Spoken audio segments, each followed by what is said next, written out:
ఈ చేరి వచ్చినటువంటి నా ప్రియ ఆత్మీయ దేవుని బిడ్డలందరికీ నా ప్రత్యేకమైన నిండు వందన వచనం తెలియజేస్తున్నాను. స్త్రీలకు, పురుషులకు, పిన్నలకు, పెద్దలకు, యవనస్తులకు, యవనరాళ్ళందరికీ కూడా నా ప్రత్యేకమైన వందన వచనం మరొకసారి తెలియజేస్తున్నాను.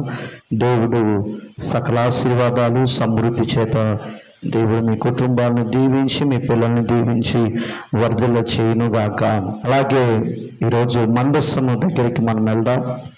ఈరోజు మన అంశం ఏంటంటే మందస్సం యొక్క ప్రత్యేకతను గురించి కాస్త మనం నేర్చుకోవడానికి దైవ సన్నిధిలో మనం ఇష్టపడదాం.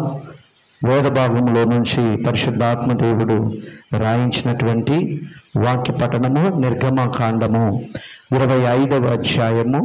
నిర్గమకాండం 25వ అధ్యాయం ప్రారంభము నుంచి 22 వాక్యాల 25వ అధ్యాయం 10వ వచనము నుంచి 22 వాక్యాల వరకు మనం చదువుకుందాం. నేను చదువుతాను, అందరూ జాగ్రత్తగా వినండి. నిర్గమకాండం 25వ అధ్యాయం 10 నుంచి 22 వాక్యాల వరకు. వారు తుమ్మకర్రతో ఒక మందస్సమును చేయవలెను. దాని పొడుగు 2 మూరలున్నర, దాని వెడల్పు 3.5, దాని ఎత్తు 3.5. దాని మీద మేలిమి బంగారు రేకు పొదిగింపవలను, లోపలను వెలుపలను దానికి పొదిగింపవలను. దాని మీద బంగారు చవను చుట్టూ కట్టవలెను. దానికి 4 బంగారు ఉంగరములను పోత పోసి ఒక ప్రక్కను 2 ఉంగరములను, ఎదుటి ప్రక్కను 2 ఉంగరములు ఉండునట్లు దాన్ని 4 కాళ్ళకు వాటిని చేయవలెను. తుమ్మకర్రతో మోతకర్రలను చేసి వాటికి బంగారు రేకులను పొదిగించి వాటితో ఆ మందస్సమును మోయుటకు ఆ ప్రక్కల మీది ఉంగరములలో ఆ మోతకర్రలను దూర్చవలెను. ఆ మోతకర్రలు ఆ మందస్సపు ఉంగరములలోనే ఉండవలెను. వాటిని దాని యొద్ద నుండి తీయకూడదు.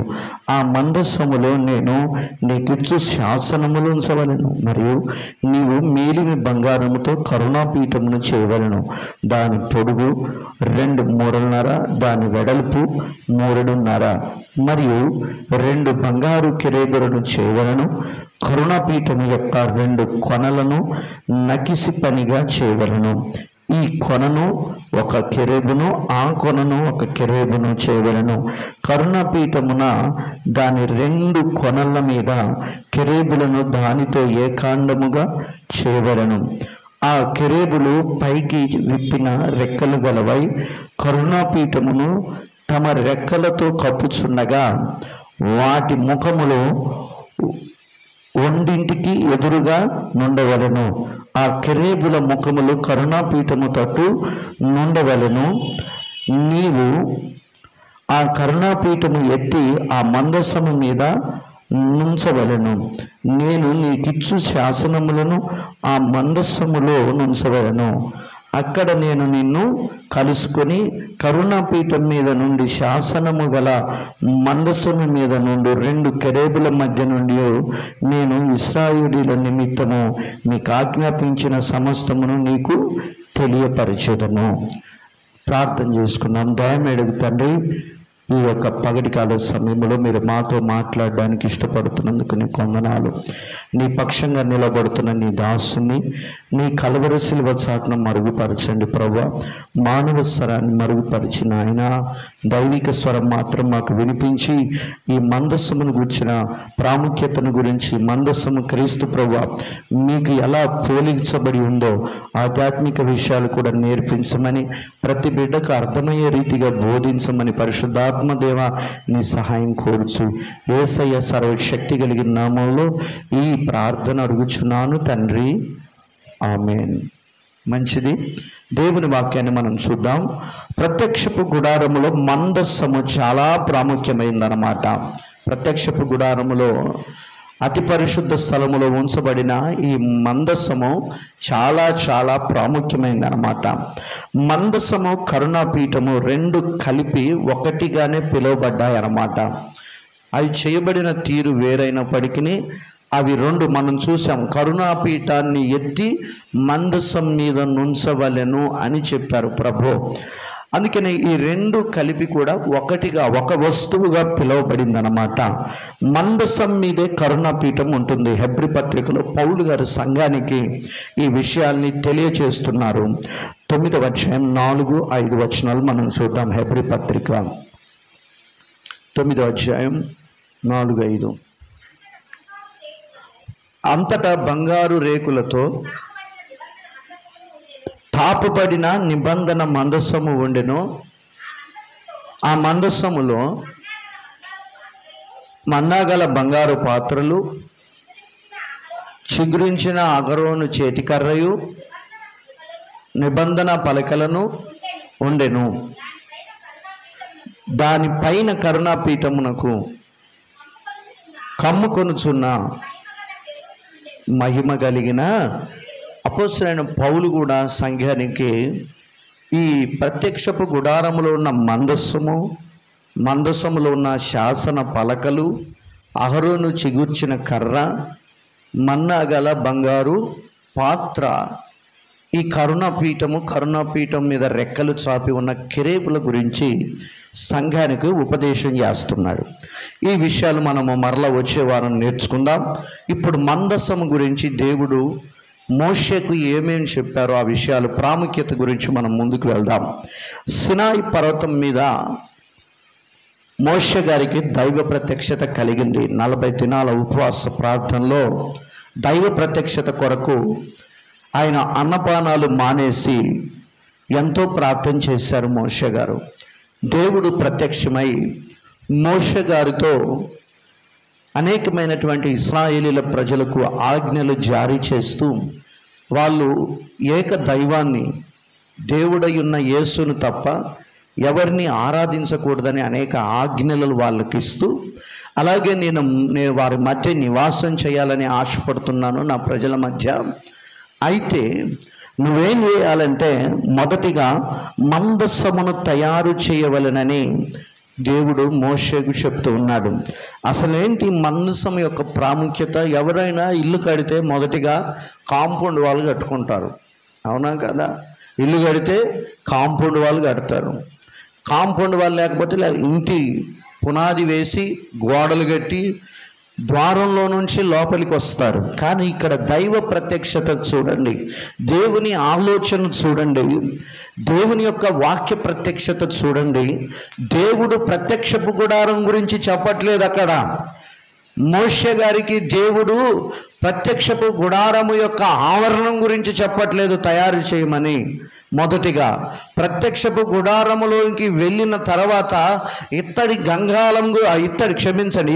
బలిపీఠం గురించి చెప్పట్లేదు. ప్రత్యక్షపు గుడారంలోకి అడుగుపెట్టిన తర్వాత గంగాళం గురించి చెప్పట్లేదు మొదటిగా. అలాగే అతి పరిశుద్ధ స్థలములో ఉండే సన్నిధి రొట్టెల బల్ల గురించి చెప్పడం లేదు. పరిశుద్ధ స్థలములో ఉండే దీపవృక్షం గురించి చెప్పడం లేదు.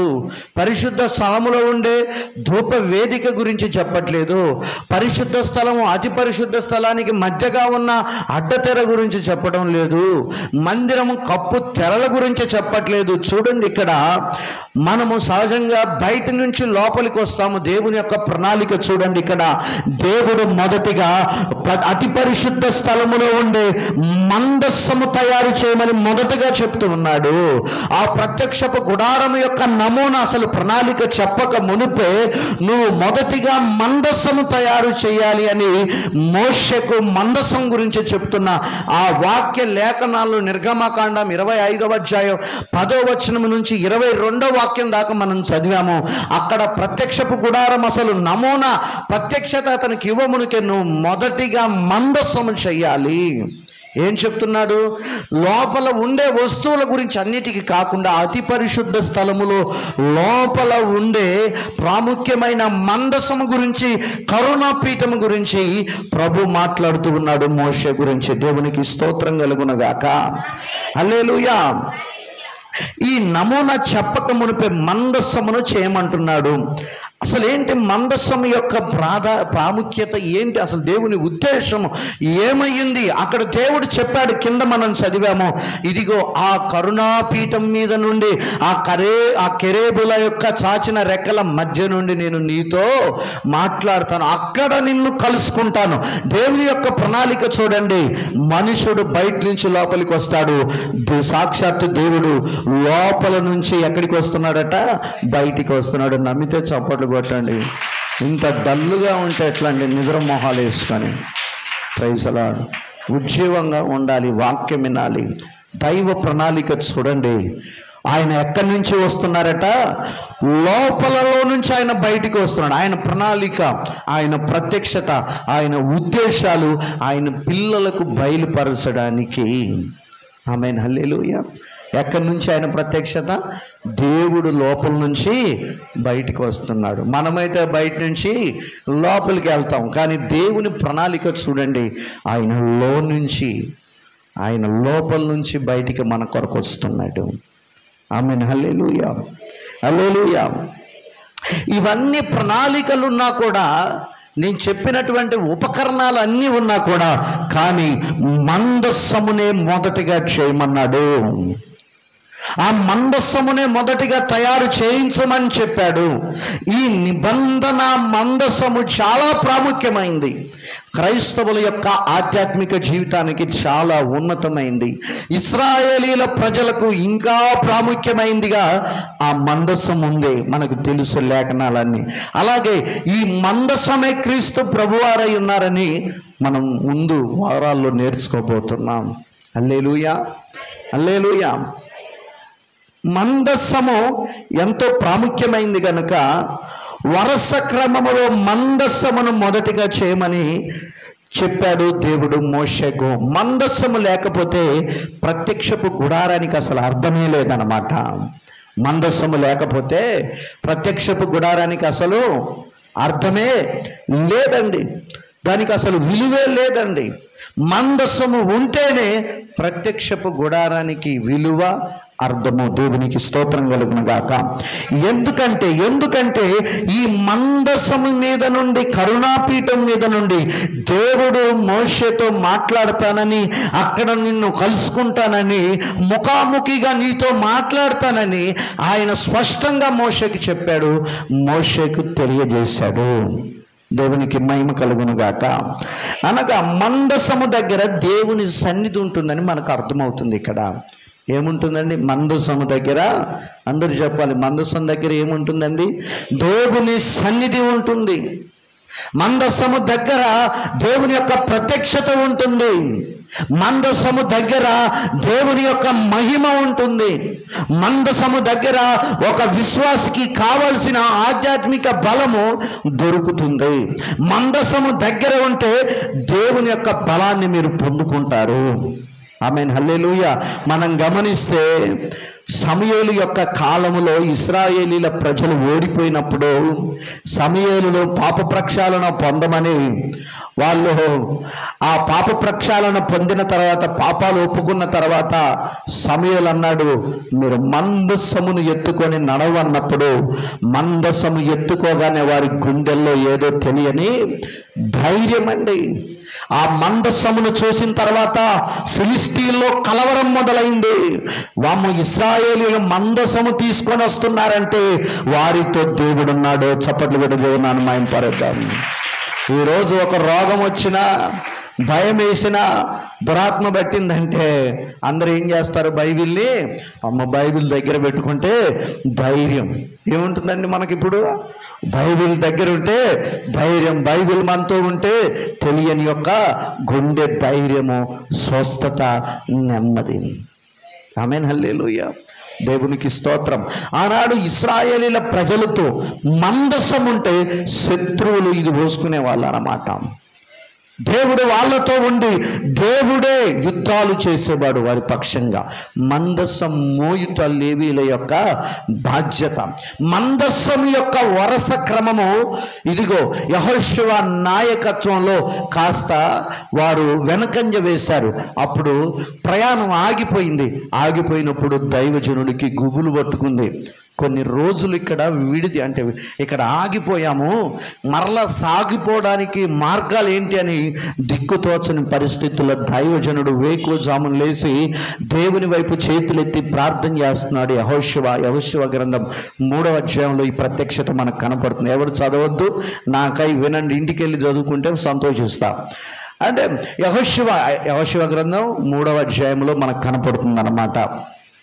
ఇక్కడ యెహోషువ వేకువజామున లేచి చేతులు చాచి ప్రార్థించాడండి. అప్పుడు దేవుడు అన్నాడు, ఇదిగో లేవీయులు ముందు మందసాన్ని మోసుకుంటూ వెళ్ళాలి. లేవీయుల వెనక ఇక ఒక క్రమం పెట్టాడు. ఒక క్రమం పెట్టి, ఎంతమంది చదవండి, ఒక మాట చదవండి. యెహోషువ గ్రంథం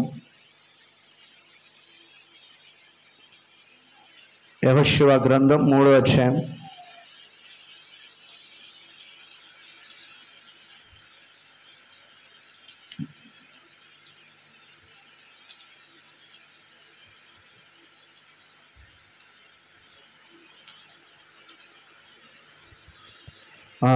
3వ అధ్యాయం పేజీ నెంబరు 178. యెహోషువ వేకున లేచినప్పుడు అతడును ఇశ్రాయేలీలందరూ సిత్తీము నుండి బయలుదేరి యొర్దానుకు వచ్చి దానిని దాటక మునుపు అక్కడ నిలిచిరి. 3 దినములైన తర్వాత, ఎన్ని రోజులు ఆగిపోయారట అక్కడ? 3 రోజులు ఆగిపోయారు. 3 దినములైన తర్వాత నాయకులు పాలెములో తిరుగుచు జనులకు ఇలాగ ఆజ్ఞాపించింది, మీరు మీ దేవుడైన యెహోవా నిబంధన మందసమును యాజకులైన లేవీయులు మోసుకొని పోవుట చూచినప్పుడు మీరున్న స్థలములో నుండి బయలుదేరి దాని వెంబడి వెళ్ళవలెను. మీకును దానికిని దాదాపు 2000 కొల మూరల ఎడముండవలను. మీరు వెళ్ళు త్రోవ మీరింతకు ముందు వెళ్ళినది కాదు, మీరు దానిని గుర్తుపట్టవలను గనుక ఆ మందసమునకు సమీపముగా మీరు నడవరాదు. మరియు యెహోషువ రేపు యెహోవా మీ మధ్య అద్భుత కార్యములను చేయును గనుక మిమ్మల్ని మీరు పరిశుద్ధపరచుకొనుడని జనులకు ఆజ్ఞ ఇచ్చెను. మీరు నిబంధన మందసమును ఎత్తుకొని ప్రజలందరూ నడువుడని యాజకులకు అతడు సెలవీగా వారు నిబంధన మందసమును ఎత్తుకొని ప్రజల ముందల నడిచారు. ఆమేన్. హల్లెలూయా, హల్లెలూయా. ఆ మందసం అంటే దేవుడు వాళ్ళ ముందల నడుస్తున్నాడు. హల్లెలూయా, హల్లెలూయా. అందుకనే మోషేకు దేవుడు ఈ నిబంధన మందస్సము గురించి, ప్రత్యక్షపు గుడారము రూపింపబడకమునిపై మొట్టమొదటిగా తయారు చేయవలసింది నిబంధన మందస్సము. దానిలో ఏముండాలని ప్రభు చెప్పారు? ఏముండాలని చెప్పారండి? నువ్వు ఆగమ్మా. ఏముండాలని చెప్పారన్నా? చెప్పండి, మీరు అన్నలు అక్కలు చెప్పండి. ఏముండాలని చెప్పారు? నిబంధన మందసంలో ఏముండాలి? లలితక్క, ఏముండాలి? యేసుప్రభు ఒక మాట అన్నారు, మీరు వినుమారు మాత్రమై ఉండి మిమ్మల్ని మీరు మోసం చేసుకోవద్దని చెప్పాడు. వింటున్నట్టే వినకుండా ఉండి మిమ్మల్ని మీరు మోసం చేసుకోవద్దు, వినాలి. ఏముండాలని చెప్పాడు దేవుడు? ఏముండాలని చెప్పాడు? రాజేశ్వరి, సువార్తమ్మ, ఏముండాలని చెప్పాడు? అమ్మ వినపడట్లే, గట్టే చెప్పు. ఏంటిదంట? శాసనము కరుణ. లోపల ఏముండాలి? వినండి, వచ్చే వారం అడుగుతాం మళ్ళా. మందసపు పెట్టెలో లోపలుండే 1 10 ఆజ్ఞలు గల శాసనము గల పలకలు, 2 అహరోను చిగుర్చిన కర్ర, 3 మన్నా గల బంగారు పాత్ర. 1 ఓమేరు పట్టు బంగారు పాత్రలో మన్నా ఉంచి దాన్ని మందసంలో పెట్టమని దేవుడు మోషేకు చెప్పారు. అర్థమవుతుందా? అర్థమైందా? వ్యర్థమైపోయిందా? ఇప్పుడు చెప్పండి, ఏమేమి ఉండాలి మందసపు పెట్టెలో లోపల? పలకలు 2. రెండవది అహరోను, 3వది మన్నా గల బంగారు పాత్ర. ఈ 3 ఉండాలని దేవుడు చెప్పాడు. ఆమేన్, హల్లెలూయా. ఎందులో ఉండాలి? ఎందులో ఉండాలి చెప్పండి? మందసపు లోపల, పెట్టెలో లోపల ఉండాలి. దేంతో తయారు చేయమన్నారు దేవుడు దాన్ని? తుమ్మకర్ర. దేనికి గుర్తు? మనుష్యత్వానికి గుర్తు. మేలిమి బంగారము దేనికి గుర్తు? క్రీస్తు యొక్క పరిపూర్ణ దైవత్వానికి గుర్తుగా ఉన్నది. ఆమేన్, హల్లెలూయా. అందుకనే ఆయన మనుష్య కుమారుడిగా ఈ భూమి మీదకి వచ్చాడు. అంటే తుమ్మకర్ర యేసుక్రీస్తు ప్రభువారి రాకడను ఆయనకి చూపిస్తుంది. బంగారము ఆయన యొక్క దైవత్వాన్ని చూపిస్తుంది. అంటే యేసుక్రీస్తు మనుష్యుడు చేయలేని దేవుడు మాత్రమే చేసే కార్యాలు యేసుక్రీస్తు చేశాడు. ఆయన దేవుడై ఉన్నాడు కాబట్టి. ఆమేన్, హల్లెలూయా. అందుకనే తుమ్మకర్ర దేనికి సాదృశ్యమో? యేసుక్రీస్తు యొక్క మనుష్యత్వమును. అందుకే నేను మనుష్య కుమారుణ్ణి అని చెప్పారు. అవునా కదా? అవునా కదా? తర్వాత ఆయన దేవుడని చెప్పాడు. దేవునికి స్తోత్రం కలుగును గాక. అందుకని క్రీస్తు యొక్క దైవత్వానికి ఆ బంగారము గుర్తుగానున్నది. ప్రైజ్ ది లార్డ్, హల్లెలూయా. ప్రత్యక్షపు గుడారములో మనం గమనిస్తే అనేక వస్తువులుండగా కేవలము మందస్సమును మాత్రమే యెరూషలేము దేవాలయములోనికి తరలించారు సొలొమోను మహారాజు కాలములో. ప్రత్యక్షపు గుడారములో అనేక వస్తువులు ఉన్నాయి. ఏమేమి ఉన్నాయి? నోరు ఆపకుండా గనగన గంట కొట్టినట్టు చెప్పండి. ప్రత్యక్షపు గుడారంలో ఏమేమి ఉన్నాయి? ఇందాక అన్నీ చెప్పాను. ఒకసారి గనగన గంట కొట్టినట్టు చెప్పండి, క్రమబద్ధంగా చెప్పండి. ఏంటి? గంగాళం ఉందా? చెప్పండి. ఇత్తడి బలిపీఠము, 2 గంగాళము, 3 పరిశుద్ధ స్థలములు ఏమున్నాయి? సన్నిధి రొట్టెల బల్ల, 4 దీపవృక్షము, 5 ధూపవేదిక, ఇత్తడి బలిపీఠం చెప్పాంగా ఇందాకనే. ఈ వస్తువులన్నీ ఉండగా కేవలము సొలొమోను మహారాజు యెరూషలేములో కట్టించిన నూతన దేవాలయంలోనికి ఈ మందస్సమును మాత్రమే తీసుకొని వచ్చారు, తరలించారు అక్కడికి. మొదటి రాజుల గ్రంథం 8వ అధ్యాయం 1 నుంచి 7 వచనాలు మనం చూద్దాం. మొదటి రాజుల గ్రంథం 8వ అధ్యాయం 1 నుంచి 7 వచనాలు మనం చూద్దాం. చూడండి, మనం గమనిస్తే నేను చదువుతాను, మీరు వినండి జాగ్రత్తగా. అమ్మలారా అయ్యలారా జాగ్రత్తగా వినండి. 8వ అధ్యాయం 1 నుంచి 7 వాక్యాల వరకు నేను చదివి పెడతాను, మీరు వినండి. అప్పుడు సియోను అను దావీదుపురములో నుండి యెహోవా నిబంధన మందస్సమును పైకి తీసుకొని వచ్చుటకు యెరూషలేములో నుండి రాజైన సొలొమోను ఇశ్రాయేలీల పెద్దల గోత్ర ప్రధానులను, అనగా ఇశ్రాయేలీల పితరుల కుటుంబముల పెద్దలను తన యొద్దకు సమకూర్చెను. కాబట్టి ఇశ్రాయేలీలందరూ ఏతనీము 7వ మాసమందు పండుగ కాలమున రాజైన సొలొమోను నద్దకు కూడుకొనిరి. ఇశ్రాయేలీల పెద్దలందరూ రాగా యాజకులు యెహోవా నిబంధన మందస్సమును ఎత్తి దాన్ని తీసుకొని వచ్చిరి. ప్రత్యక్షపు గుడారములోనున్న పరిశుద్ధ ఉపకరణములు యాజకులు లేవీలు తీసుకుని రాగా రాజైన సొలొమోనును అతని యొద్దకు కూడి వచ్చిన ఇశ్రాయేలీలకు సమాజకులందరూ మందసము ముందర నిలవబడి లెక్కింప శక్యము కాని గొర్రెలను వడ్లను బలిగా అర్పించిరి. మరియు యాజకులు యెహోవా నిబంధన మందసమును తీసుకుని దాని స్థలములో, అనగా మందిరము గర్భాలయముగు అతి పరిశుద్ధ స్థలములో కెరూబుల రెక్కల క్రింద దానిని ఉంచిరి. కెరూబుల రెక్కలు మందస స్థానమును మీదికి చాపబడెను. ఆ కెరూబులు మందసమును దాని దండెలను పైతట్టును కమ్మెను. అలాగే మనం గమనిస్తే ఇక్కడ మందసమును తరలించి తీసుకొచ్చారు. అంటే మిగతా ఉపకరణములన్నింటినీ తీసుకురాలేదు. సొలొమోను మహారాజు మిగతా వాటన్నిటినీ ప్రత్యేకంగా మరలా తయారు చేయించారన్నమాట సొలొమోను మహారాజు గారు. మిగతా వాటన్నిటినీ ప్రత్యేకంగా చేయించారు. మిగతా వస్తువులు అనగా ఇత్తడి బలిపీఠం, గంగాళము, సన్నిధి రొట్టెల బల్ల, దీపవృక్షము, ధూపవేదిక ఈ సొలొమోను మహారాజు ప్రత్యేకంగా చేయించి యెరూషలేము దేవాలయంలో ఉంచాడు. మనకు ఇవి చేయించాడు అనడానికి, రూఢి అని నమ్మడానికి 2వ దినవృత్తాంతాల గ్రంథం 4వ అధ్యాయం మొత్తం ఇంటికెళ్ళి చదివి అధ్యయనం చేసి వచ్చే వారం తీసుకురండి. 1 రాజుల గ్రంథం 6-7 అధ్యాయాల్లో సొలొమోను మహారాజు మరలా ఇత్తడి బలిపీఠం చేయించాడు, గంగాళం చేయించి ఆ గంగాళానికి ప్రత్యేకమైనటువంటి ఎద్దుల మీద మోయబడుతుంది. అద్భుతమైన వర్ణన ఉందన్నమాట. అద్భుతంగా చేయించాడు అనమాట సొలొమోను మహారాజు అనమాట. చాలా నేను దైవ సన్నిధి అనుభవించాను నిన్న వాక్యాల అధ్యాయాలు చదువుతూ. చాలా ప్రత్యేకత వర్ణనగా చేయించాడు. మీరు చదవండి 1 రాజులు 6-7 అధ్యాయాలు, 2వ దినవృత్తాంతాల గ్రంథం 4వ అధ్యాయం పూర్తిగా చదువుకొని మీరు రావాల్సిందిగా నేను తెలియజేస్తున్నాను.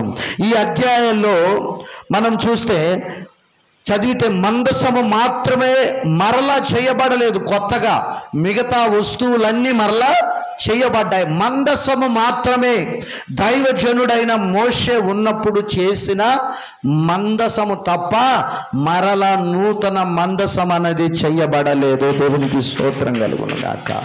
హల్లెలూయా, హల్లెలూయా. అలాగే మోషే చేయించిన ప్రత్యక్ష గుడారంలో ఉంచిన ఆనాటి మందసమునే నూతనముగా నిర్మించబడిన యెరూషలేము దేవాలయములో దీన్ని తీసుకొచ్చి ఉంచారండి. ఇక్కడ కూడా మందసమునకు ప్రాముఖ్యత ఇవ్వటం మనం చూస్తున్నాం. ఒకటి, సినాయి పర్వతం మీద మందసానికి దేవుడు ప్రాముఖ్యత ఇచ్చారు. 2, సొలొమోను మహారాజు కాలంలో నిర్మించబడిన నూతన యెరూషలేములో నిర్మించబడిన ఆ నూతన దేవాలయములో మందసమునకి ఇచ్చిన ప్రాముఖ్యతను మనం గమనిస్తున్నాము. మన జీవితంలో ప్రాముఖ్యత మనం ఎవరికి ఇవ్వాలి? ఇప్పుడు ఎవరికి యేసుక్రీస్తు ప్రభువారికి ఇవ్వాలి. మొదటి ప్రాముఖ్యత ఎవరికి ఇవ్వాలట? మన జీవితంలో యేసయ్యకు ప్రాముఖ్యత ఇవ్వాలి. ఆయన్ని మనం ముందు పెట్టుకోవాలి, ఆయన్ని మనం అనుసరించాలి, ఆయన పోలికలోనికి మనం మార్చబడాలి. ఆయన మన హృదయములో ఉండాలి. ఎక్కడ ఉండాలండి? ఆయన మన హృదయంలో ఉంటేనే మనం ఎలా బ్రతకాలో మనకు తెలుస్తుంది. ప్రైజ్ ది లార్డ్, హల్లెలూయా. మందసం యొక్క ప్రాముఖ్యత గురించి కొన్ని విషయాలు మనం నేర్చుకోగలిగాం. ఇప్పుడు ఎన్ని విషయాలు నేర్చుకోగలిగాం? కొన్ని విషయాలు నేర్చుకోగలిగాం. ఇంకా చాలా విషయాలు ఉన్నాయి. పార్ట్ 1 ఉంది, పార్ట్ 2 ఉంది, పార్ట్ 3 ఉంది, పార్ట్ 4 ఉంది, పార్ట్ 5 ఉంది. ప్రైజ్ ది లార్డ్, హల్లెలూయా. అందుకనే మందసం ఉన్న దగ్గర ఏముంటుందని మనం నేర్చుకున్నాము. మందసం ఉన్న దగ్గర ఏముంది?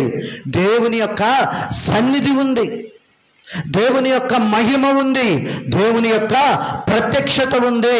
మందసము దగ్గరే ఉంది.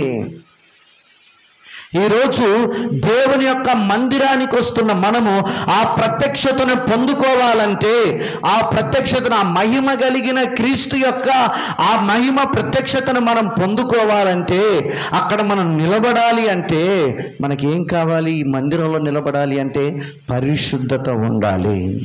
ఏముండాలండి? పరిశుద్ధత ఉండాలి. ఒకరోజు దావీదు రాజ్య పరిపాలన పట్టాభిషేకం చేయబడి చాలా దైవభక్తిలో ఉర్రూతలూగుతూ, దేవుడంటే ప్రాణంగా భావించుకుంటూ ఆ భక్తిలో మమేకమైపోయినటువంటి దావీదు ఫిలిస్తీన్ల దగ్గర నుంచి మందసం వచ్చి అబినాదాబు ఇంట చేర్చబడింది. మందసము కొండయందుండే అబినాదాబు ఇంట చేర్చబడి, అబినాదాబు తన కుమారుణ్ణి మందసం దగ్గర పరిచర్య చేయుటకు ప్రతిష్ఠించి, ఆ మందసం దగ్గర రోజు దేవునికి ప్రార్థించే పరిశుద్ధత కలిగి ఉన్న తన కుమారుణ్ణి ప్రతిష్ఠించి అక్కడ ఉంచితే ఆ కుటుంబము బహుగా దీవించబడిందట. ఆ కుటుంబము వర్ధిల్లిందట. ఆ కుటుంబము దేవుని యొక్క నీడలో, ఆయన కాపుదల్లో వర్ధిల్లుతూ వస్తుందట. దావీదు ఇది గమనించి ఈ వార్త విని మందసమును ఎలాగైనా మన మధ్యలోనికి, మన రాజ్యంలోనికి తీసుకొని రావాలి. దావీదుపురంలోనికి రావాలి మందసం. ఎక్కడికి రావాలండి? దావీదుపురంలోనికి రావాలని చాలా ఆత్రేయంగా కలిగి 2 కొత్త ఎడ్లను, అందరూ వినండి, ఏ ఎడ్లు? 2 కొత్త, అంటే ఇక కాడి వాటి మోయని, ఏ పని చెయ్యని ప్రత్యేకించబడిన 2 కొత్త ఎడ్లు, అంటే దేవుని కొరకు ప్రతిష్ఠించిన ఎడ్లు. అలాగే క్రొత్త బండి చేయించాడట, ఎడ్ల బండి. ఏ బండి చెప్పండి? ఎడ్ల బండి, కొత్త బండి చేయించాడు. చేయించి బూరలు, తంబూరా, సితార వాయిద్యకారులందరూ, సకల విద్య ప్రావీణ్యత కలిగిన వారందరినీ పెట్టుకొని బండి ముందర పెట్టి వెనక దేవుని స్తుతిస్తూ వెళ్ళారు. అక్కడికి వెళ్ళి మందసపు అభినాదాబు ఇంటి నుంచి మందసం తీసుకొచ్చి ఎక్కడెక్కించారు? ఎడ్ల బండిలో ఎక్కించారు. ఎడ్ల బండిలో ఎక్కించి మళ్ళా స్తుతించుకుంటూ ఇప్పుడు ముందు వాళ్ళు దేవుని స్తుతిస్తూ వస్తున్నారు. నాకోరు కళ్ళం దగ్గరికి రాగానే నిద్రపోకండి. వచ్చిందే ఆలస్యంగా, మళ్ళీ ఇంకా నిద్రపోతే ఇంకా నేను ఎవరికి వాక్యం చెప్పేది? Praise the Lord. ప్రార్థన చేస్తే ఇంకా దేవుడు ఏమన్నా ఏసీ పెట్టిస్తాడేమో వచ్చే ఎండాకాలం కల్లా అనుకున్నా కానీ ఇక వద్దని ప్రార్థన చేస్తాం. ఎందుకంటే ఇంత వేడిగా ఉంటేనే హాయిగా నిద్ర గురకేస్తున్నారు. ఇక ఏసీ పెట్టిస్తే చల్లగా 2 కాళ్ళు ఇటు పులిపీటంకాయ చాపుకొని పడుకొని నిద్రపోతారు. Praise the lord. హల్లెలూయా. ఇది అట్లుండాలంటే కిటికీలు కూడా క్లోజ్ చేసి ఉడకాలి. ఎండాకాలం ఉడికితే కానీ అప్పుడు నిద్ర రాదు. దేవునికి మహిమ కలుగును గాక. ఎక్కడున్నాం మనం? నాకోరు కళ్ళం దగ్గరికి రాగానే ఏం జారాయట? ఎడ్ల కాలు జారే. ఎడ్ల కాలు జారితే ఏమవుతుంది? బండి ఒక పక్క ఒరిగిపోయి అది ఏంటిది, మందసం పడిపోతుంటే ఉజ్జా అనే అభినాదాబు యొక్క కొడుకు పడిపోద్దేమో అని చెయ్యి అడ్డం పెడితే అక్కడికి అతడు ఏమైపోయాడట? మేలు కోరాడా? ఎందుకు దేవుని మందసం పడిపోద్దని అతడు చెయ్యి అడ్డం పెట్టాడు. తప్పంటారా ఒప్పంటారా? చెప్పండి, మీరు ఏమనుకుంటున్నారు చెప్పండి. అతడు చేసింది తప్పా ఒప్పా? మీరు ఏదన్నా ఒకటి చెప్పండి. మీరు తప్పన్నోళ్ళు ఒక బ్యాచ్ చెప్పండి, ఒప్పన్నోళ్ళు ఒక బ్యాచ్ చెప్పండి. తప్పన్నోళ్ళు ఎవరు చేయొద్దండి. తప్పా ఒప్పా? అతడు చెయ్యి అడ్డు అది పడిపోద్దేమో అని చెయ్యి అడ్డం పెట్టడం తప్పా ఒప్పా? మీరు చెప్పండి. తప్ప? ఆయన తప్ప అంటుండు. ఒప్ప అని వాళ్ళు ఎంతమంది ఉన్నారు? ఒప్ప తప్ప ఎందుకు తప్పు? దేవుణ్ణి ఎవడైనా మనం ఆపగలమా? ఆయన అడ్డుకోగలమా? చెప్పండి. సర్వోన్నతుడైన దేవుణ్ణే మనము ఆపగలమా? అడ్డుకోగలమా? చెప్పండి. రెండవది, దైవ క్రమము లేదు దావీదు యొక్క ఆరాధనలో, తీసుకొచ్చే విధి విధానంలో. ఇందాక యెహోషువ గ్రంథం చదివాం. మందసం ఎవరు మోయాలి? లేవీయులు మోయాలి. ప్రత్యేకించబడిన వారు మోయాలి. ఏర్పరచబడిన వారు మోయాలి. ఎవరు మోయాలి? మనుషులే, దేవునికి ప్రతిష్ఠించబడిన యాజకులే, లేవీలే మోయాలి. ఎడ్లు కాదు, బండ్లు కాదు, బండ్లు కాదు మోసేది దేవుని మందసాన్ని. ఎవరు మోయాలి? ఆయన ఏర్పరచుకున్న ప్రజలు మోయాలి. దావీదు ఆరాధనలో క్రమం తప్పింది. భక్తి ఉంటే సరిపోదు, క్రమం ఉండాలి. విశ్వాసం ఉంటే సరిపోదు. దేవుని మెప్పిస్తున్నామా, ఇది దేవునికి ఇష్టమైందా లేదని నువ్వు గ్రహించాలి ఈరోజు. ఆమేన్. ఉజ్జీవంతో వెళ్ళాడు. ఆ ఉజ్జీవంలో ఏందో అర్థమే కావట్లేదు. వెళ్తే జరిగింది ఏంటట? మరలా మందసం అక్కడే ఆగిపోయింది. తర్వాత ఎవరింట్లోకి వచ్చింది? అది ఒబేదేదేమో ఇంటికి వచ్చింది. ఎక్కడికి వచ్చింది? మళ్ళా దావీదుపురంలోకి వెళ్ళలేదు. దేవునికి ఇష్టం లేదు. దేవునికి నచ్చని కార్యం అది. క్రమము లేని భక్తి, క్రమము లేని ఆరాధన, విశ్వాసం లేని ఆరాధన, పై ఉజ్జీవం, ఆ దేవుణ్ణి మభ్యపెట్టి దేవుణ్ణి సంతోషపరిచేది అక్కడ ఏమీ లేదు. విశ్వాసము, పరిశుద్ధత, నీ భక్తిలో క్రమము లేకుండే నువ్వు ఎంత చేసినా కూడా వ్యర్థమే. దేవునికి నచ్చేటట్లు మనం చేస్తే దేవుడు మన ప్రార్థన వింటాడండి. ఆమేన్, హల్లెలూయా. ఎడ్లతో మోపిస్తాడండి దేవుని మందసం. ఎంత తప్పండి, ఎంత అవివేకం అండి, ఎంత అజ్ఞానం అండి అది. మళ్ళా కొన్ని సంవత్సరాలు మళ్ళా దిగులుతో చచ్చూరుకున్నాడు దావీదు. మందసం అంటేనే భయపడ్డా, ఎమ్మటి చచ్చిపోయాడు ఉజ్జా. Praise the lord. మనం అనుకుంటాం మనం చేస్తుంది కరెక్టే. దావీదు వాళ్ళు ఏమనుకుంటాం? మనం చేస్తుంది కరెక్టే, మనం చేస్తుంది ఒప్పే అనుకుంటాం. కానీ అది దేవునికి ఇష్టమైందా కాదా అని 1కి 10 సార్లు మనము అడగాలి. Praise the lord. హల్లెలూయా, హల్లెలూయా.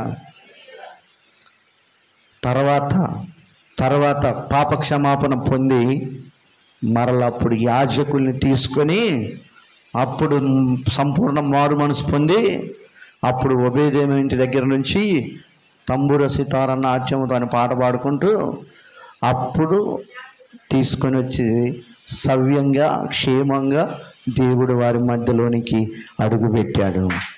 ఆమేన్. అందుకని నేను పరిశుద్ధుడను గనుక మీరు పరిశుద్ధులై ఉండండి అని దేవుడు చెప్పాడు. పరిశుద్ధత లేకుండా దేవునికి ఇష్టడై ఉండుట అసాధ్యమండి. మందస్సం యొక్క ప్రాముఖ్యత, మందస్సం నడిపించే క్రమం. మరి ఇప్పుడు మనకు మందస్సం మన ఆధ్యాత్మిక జీవితంలో మనం ఎలా నడపాలి, ఎలా మోయాలి, ఎలా అనుసరించాలి, చాలా విషయాలు ఉన్నాయి. దేవుని సన్నిధిలో ప్రతి విషయం కూడా మనం నేర్చుకోవాలి.